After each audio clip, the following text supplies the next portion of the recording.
মালিক নেন আপনার চা। মালিক আপনার পাটায় টিপা দেই। আচ্ছা দে।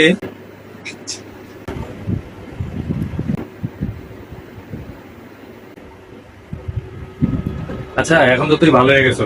হ্যাঁ মালিক, আগে তো চুরি করতি, তাহলে কিভাবে কিভাবে চুরি করতি একটু বিস্তারিত ক, একটু শুনি, তাহলে তো চোরদের কাছ থেকে সাবধানে থাকতে পারবো। আচ্ছা মালিক, প্রথমে একটা মহল্লা খুঁজে বের করি। তারপর? তারপর ওই মহল্লার সবচেয়ে সহজ সরল যে একটা ফ্যামিলি যাদের কাছে অনেক টাকা পয়সা আছে, ওই ফ্যামিলিতে ঢুকে পড়ি। তারপর ওই বাড়ির কাজের লোক হইয়া খুব সেবা যত্ন করি, যেমনি এখন আমার সেবা করতেছস। জি মালিক। তারপর যখন পুরাপুরি বিশ্বাস এসে পড়ে, তখন এই চায়ের সাথে, দুধের সাথে বা কফির সাথে ঘুমের ওষুধ মিলাই সবাই ঘুম পাড়াই দিই। তারপর আরামসে কাম সেরা পলাই। কেমন ব্যাককল মানুষজন, হ্যাঁ, দুধের মধ্যে ঘুমের ওষুধ মিলাই দেয় অথচ টের পায় না।